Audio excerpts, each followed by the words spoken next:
तो नमस्कार, मैं पंडित ब्रजेश चंद्र पाठक मनोकामना ज्योतिष चैनल पर प्रस्तुत हूँ। नई नई जानकारियां आपको इस चैनल के द्वारा प्राप्त होते रहती है। हर गोचरीय स्थिति से आप रूबरू होते रहते हैं। चलिए आगे बढ़ने के पूर्व गणेश जी का स्मरण कर लें, आप भी सम्मिलित हो जाए। अपनी भविष्य की जानकारी आपको प्राप्त करना है तो मन को एकाग्र करना ही होगा। वक्रतुंड महाकाय सूर्यकोटि समप्रभ निर्विघ्नं कुरु मे देव सर्वकार्येषु सर्वदा। मित्रों, जैसा कि आप जान रहे हैं कि शनि महाराज रेवती नक्षत्र में प्रवेश करने वाले हैं। तो रेवती नक्षत्र मतलब बुध के नक्षत्र हैं और बुध की प्रसन्नता के लिए गणेश जी का स्मरण, ध्यान, उनके मंत्र का जप करने से बुध का दोष जाता रहता है। अगर बुध आपकी कुंडली में पीड़ित है, दूषित है, तो आप इसका उपाय कर सकते हैं। गणेश जी का द्वादशाक्षर मंत्र पढ़ सकते हैं या ओम ब्राम रीम दौम स बुधाय नमः का जप कर सकते हैं। लेकिन उससे आगे के बढ़ने के पहले वैदिक ज्योतिष शास्त्र में शनि के अष्टम भाव में गोचर में होने के पश्चात और जब रेवती नक्षत्र में जाए तो क्या क्या फल मिलने वाला होता है, क्या क्या किस किस स्थितियों से आपको गुजरनी होती है और कैसे कैसे वार्तालाप आपके चलते हैं, होते हैं। और इतना ही नहीं, अष्टमस्थ शनि आप जानते हैं कि सिंह राशि पर ढैया चल रहा है। जब ये अष्टम चतुर्थ होते हैं तो इस तरह के इनका भाव, और मेष, मीन, कुंभ राशि पर साढ़े साथी शनि की चल रही है, आपको पता है। तो शनि अष्टम भाव में उत्तरा भाद्रपद नक्षत्र में चल रहे हैं और उत्तरा भाद्रपद नक्षत्र उनका खुद का नक्षत्र है और ये न्यायाधीश है। न्यायपूर्ण तरीके से अगर आप कुछ कर रहे हैं, आपकी कुंडली में शुभ योग है शनि से संबंधित, तो आपको निश्चित तौर पे इसका फल मिल रहा है।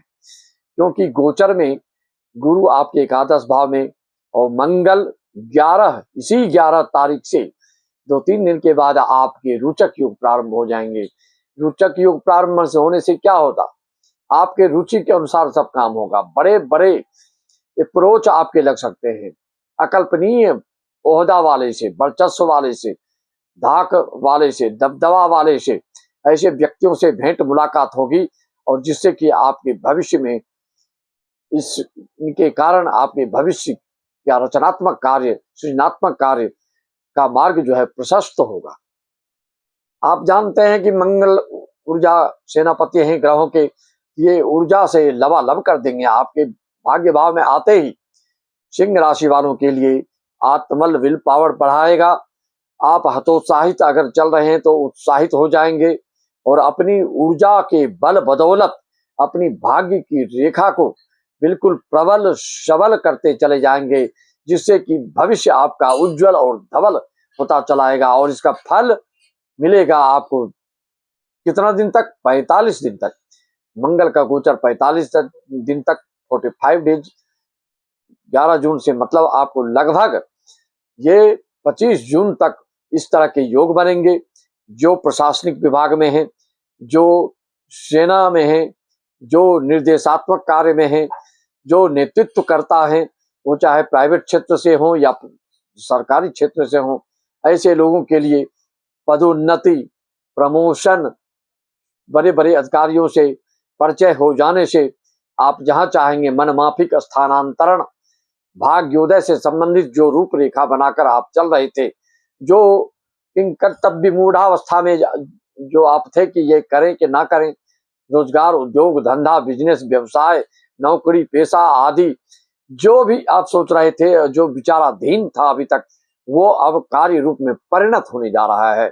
और 45 दिन के अंदर बड़े वाहन, बंगला और घर, मकान आदि का योग तो होगा ही होगा। इसमें 15 मई से 25 दिन तक आपका योग शुक्र का गजलक्ष्मी योग गुरु से बनाएगा।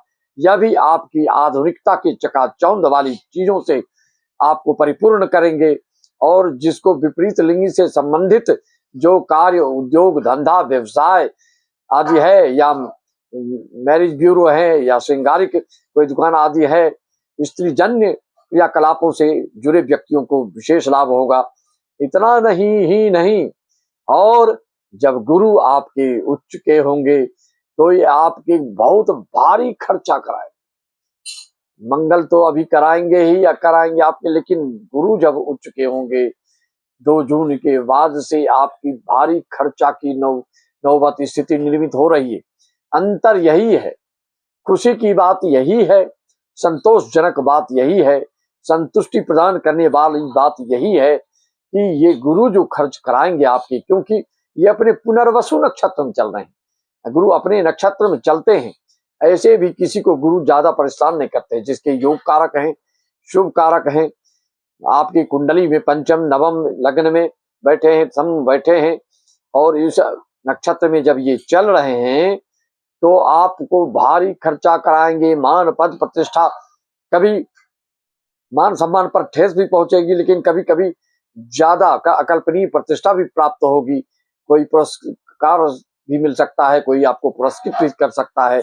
और इतना ही नहीं, ये जब उठ चुके होंगे तो जो खास करके देश विदेश से संबंधित रहते हैं, जो आयात निर्यात आदि करते हैं, जो विदेश से ऑनलाइन कमाई का जरिया बनाकर रखे हैं, जो नेटवर्किंग मार्केटिंग या शेयर सट्टा आदि से ऑल वर्ल्ड जिनकी भूमिका जो निभा रहे हैं, या कोई बड़े बड़े यूट्यूबर्स वगैरह हैं, ऐसे लोगों के लिए बहुत ही खर्च करना पड़ेगा। लेकिन इस खर्च का प्रभाव नकारात्मक नहीं सकारात्मक होगा भविष्य के लिए।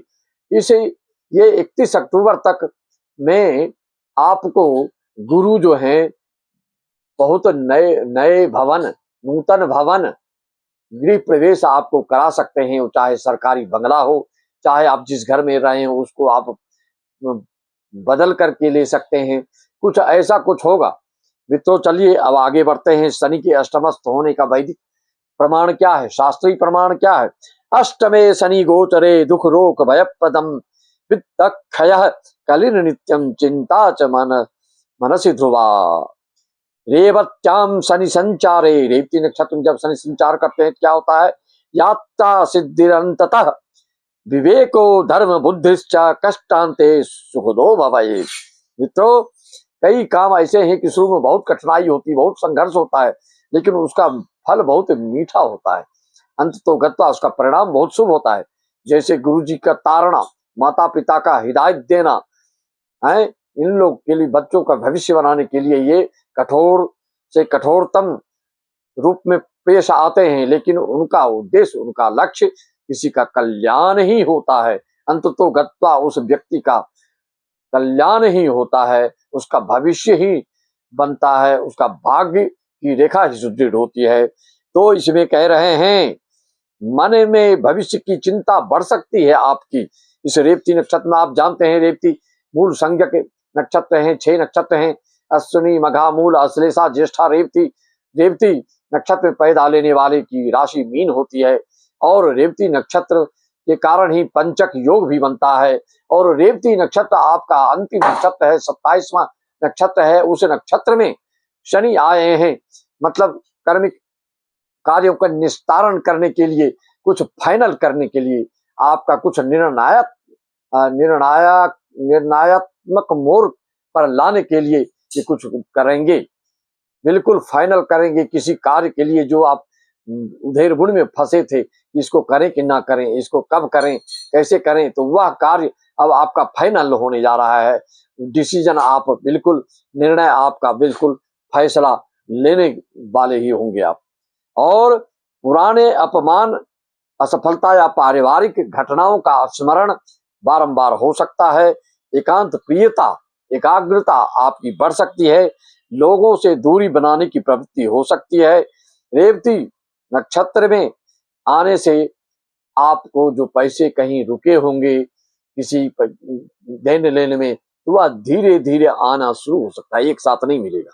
इस तरह के और जो दार्शनिक हैं, जो फिलोसफर हैं, जो आध्यात्मिक क्षेत्र पर चलने वाले हैं, जो योग साधना वाले हैं, जो चिकित्सा विभाग में हैं, उनके लिए भी यह बहुत अच्छा समय रहेगा। कुछ इस समय में, इस कालखंड में, इस कालावधि में कुछ ऐसा कुछ करेंगे, भले खर्च विशेष होगा, लेकिन इससे भविष्य आपका उज्जवल और धवल होगा। मित्रों अष्टम शनि स्वास्थ्य पर विशेष ध्यान मांगता है। वात रोग से संबंधित आपकी शिकायत है तो उस पर ध्यान दीजिए। पैर में नस आदि से खिंचाव या लकवा जनित रोग आदि है तो विशेष ध्यान दीजिए। घुटना कमर में पीड़ा आदि हो सकती है। नींद की कमी आपको खल सकती है। पेट से संबंधित गैस कब्ज आदि थकावट की महसूस हो सकती है। जो खास करके 40 के ऊपर की उम्र वाले हैं, जिनकी शनि की दिशा चल रही हो, गोचर चल रही है, तो इसका इस तरह के लक्षण आपको दिख सकता है। धन आने में थोड़ी प्रतीक्षा करनी पड़ सकती है। धीरे धीरे रुके हुए पैसे आ सकते हैं। अचानक खर्च बढ़ेंगे, लेकिन ये खर्च जो है सकारात्मक खर्च होगा। सरकारी कागजों में कार्रवाई में देरी हो सकती है। पुराने कार्यों का आप पुनरुद्धार कर सकते हैं, उसका पुनर्गठन कर सकते हैं, उसकी फिर शुरुआत कर सकते हैं। रेवती नक्षत्र के कारण यात्रा जनित कार्यों में लेखक जो हैं, जो कवि हैं, जो संगीतकार हैं, जो आध्यात्मिक क्षेत्र से जुड़े व्यक्ति हैं, जो राय परामर्श देने वाले हैं, या जो रिसर्च शोध का कार्य कर रहे हैं, उनके लिए भी यह शुभ परिणत रहेगा। आपको तपा करके शनि आप जानते हैं तपाते हैं, और बुध से इनका मित्रवत व्यवहार है, तो दोनों मिलकर आपके भविष्य के मार्ग का रास्ता को प्रशस्त करेंगे। परिवार से दूरी होगी, विचार में भेद हो सकते हैं। बुजुर्ग व्यक्तियों की चिंता, घर में अगर बुजुर्ग व्यक्ति हैं तो आपकी हो सकती है। संतान और भाइयों की किसी गतिविधि के कारण मानसिक दबाव आपके ऊपर हो सकते हैं। मित्रों, संयम बना के रखेंगे तो आपके आपस में पारिवारिक रूप से जिससे संबंध जैसा है वो बना रहेगा। लापरवाही करेंगे तो संबंधी लोग, पारिवारिक लोग आपसे दूरी बना सकते हैं। इस तरह के कुंडली में आपके शनि किस स्थिति में है, उसकी प्रेडिक्शन कराना चाहते हैं तो आप हमसे संपर्क साध सकते हैं। शनि अगर खराब है आपको तो चमेली का तेल, सरसों का तेल, शनिवार को दीपक जलाइए, पीपल वृक्ष की परिक्रमा करिए और काले तिल का दान करिए। रेवती नक्षत्र हेतु आप विष्णु सहस्त्रनाम का पाठ कीजिए, श्री रामचरितमानस का पाठ कीजिए, ओम नमो भगवते वासुदेवाय का जप करवा सकते हैं।